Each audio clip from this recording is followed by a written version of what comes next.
Pak Agus, artinya posisi Anies Baswedan ini bisa dikatakan posisi paling leluasa dibandingkan bakal calon presiden lainnya karena mengingat seperti yang Anda katakan, posisi dari segi hukum ini Pak Anies Baswedan bisa dikatakan orang biasa seperti itu karena sudah tidak lagi menjabat Gubernur DKI, sedangkan beberapa kandidat yang disebut-sebut berpotensi menjadi capres ini masih memiliki jabatan di pemerintahan di Republik Indonesia. Anda melihatnya seperti apa?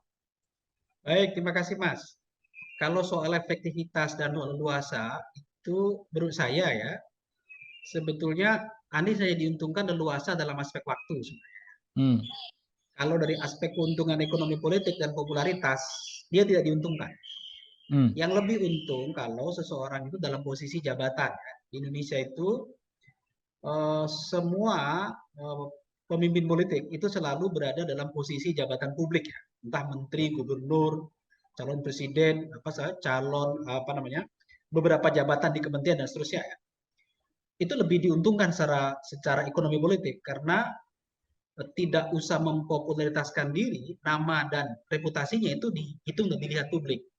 Apalagi kegiatan-kegiatan yang dilakukan seorang pejabat di Indonesia itu bisa saja difasilitasi dengan keuangan negara ya. Meskipun itu tidak benar, tapi kebanyakan kegiatan-kegiatan politik itu menjadi bagian dari mekanisme itu.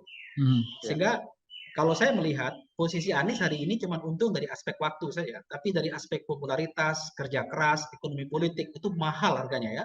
Jadi agak sulit bagi Anies untuk coba lebih populer kalau dia tidak berada di level kekuasaan politik. Ketika dia berada dalam posisi orang biasa, maka posisi Anies ini justru memperberat bagi partai-partai ya untuk mendekat kepada dia ya. Karena biaya politik lebih tinggi ya. Mempopularitasnya lebih mahal. Makanya kalau hari ini Anies bekerja keras ya, melakukan safari politik kemana-mana dengan berbagai macam cara di medan-medan politik di beberapa daerah, menurut saya itu kerja yang luar biasa. Itu tidak murah ya, dan itu mahal harganya.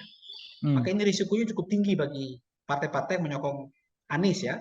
Karena secara populer belum tentu juga kepopuleritasan dilakukan dengan cara safari biasa seperti ini itu menguntungkan daripada berada di level jabatan politik. Anggaplah misalnya seperti Ganjar Pranowo misalnya sering disebut orang ya, atau Prabowo Subianto atau Puan ya.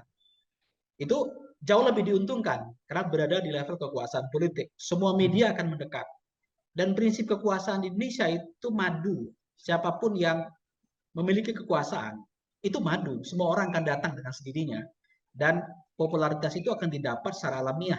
Tidak perlu dilakukan show of force, bahkan kerja-kerja politik yang melibatkan relawan yang luar biasa yang seperti dilakukan oleh Pak Anies ini.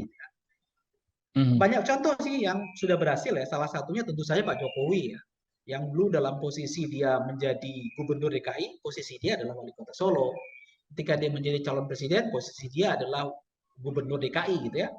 Dalam posisi-posisi strategis seperti itu sangat diuntungkan karena popularitasnya lebih mudah ya dikomodifikasi ketimbang seseorang tidak dalam jabatan politik tertentu. Ingat publik kita itu sangat mudah melupakan prestasi ya. Kalau dikatakan apakah Anies berprestasi? Ya, tapi belum tentu mudah diingat karena tidak dalam posisi itu. Begitu Mas kalau menurut saya. Baik, artinya keunggulan bisa dikatakan keuntungan dari Anies Baswedan ini hanya terkait waktu dan juga mungkin sedikit lebih bebas untuk berbicara mengenai capres seperti itu karena sedang tidak menjabat jabatan tertentu seperti itu, Pak Agus. Iya, dia hari ini adalah orang biasa. Jadi posisi dia orang biasa dikomodifikasi oleh partai tertentu atau kelompok tertentu yang menginginkan dia jadi calon presiden, gitu ya. Nah, posisi itu tentu adalah posisi yang merupakan posisi yang dilematis ya menurut saya bagi Anies ya. Pertama, secara ekonomi politik, biaya mengkapitalisasi Anies itu mahal karena tidak berasal di level kekuasaan. Kedua, upaya untuk mendekatkan dengan pemilih, mendekatkan dengan masyarakat Indonesia itu butuh kerja keras, butuh ruang-ruang kerjasama, kolaborasi dan lain-lain. Apalagi hari ini Anies itu baru disokong oleh satu partai ya, Nasdem, yang itu belum memenuhi syarat PT atau presidensial threshold 20% di ketentuan pasal 222 Undang-Undang 7 2017 ya.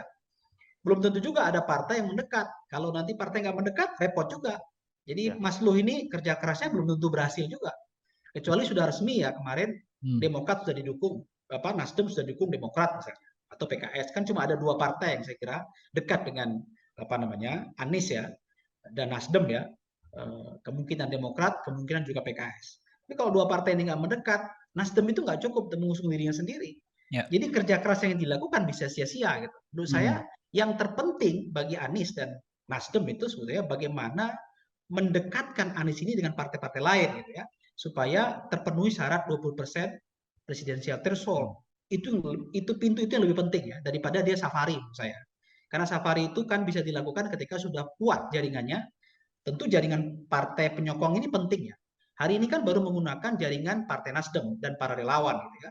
Dan itu kan jaringan yang sangat terbatas. Beda kalau didukung koalisi partai yang memang sudah memenuhi syarat 20% presidensial threshold, itu jauh lebih kuat. Jadi saran saya lebih baik memperkuat basis koalisi partai. Itu jauh lebih strategis ya, baru kemudian safari politik gitu ya. Karena itu sokongannya akan semakin besar. Terima kasih sudah nonton. Jangan lupa like, subscribe, dan share ya.